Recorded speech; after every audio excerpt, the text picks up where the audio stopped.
जय माता जी मित्रों। तो भाजपा चौकड़ी नो नज़ारो है। हमारे सुरेश भाई उभा है फरसन वाला।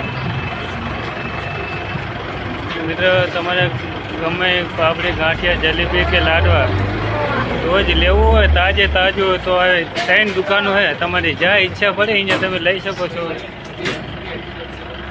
जो ओला शेठ हाथ आवाचो करे जाए रोज ताजो माल बनाएलो है। मित्र तमारे गमे दुकाने लेवो है अँ लई सको छो।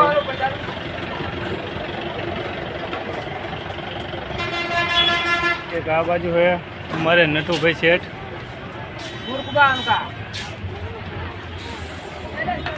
मित्र जो जलेबी ने गांठिया ने पापड़ी ने सवाणु रोज ताजू बनाएलू है। शू कहशो सेठ आपणे ग्राहकाने शू कहेशो? धमाका ऑफर है मित्रों ग्राहक माटे। फटाफट आई जाओ। पापड़ी ताजी के गांठिया जलेबी गमे लेवू हो तो। मजा विना भाई सेठ बैठा है। तो कैसे विना भाई? बस धमाकेदार ऑफर आवे है। पापड़ी ताजी लाइव बनाई खवरावी है। हाँ तो है ना फटाफट बासपा चौकड़ी पर आई जाओ मित्रों। चामुंडा नाश्ता हाउस। हाँ जय जय माता जी।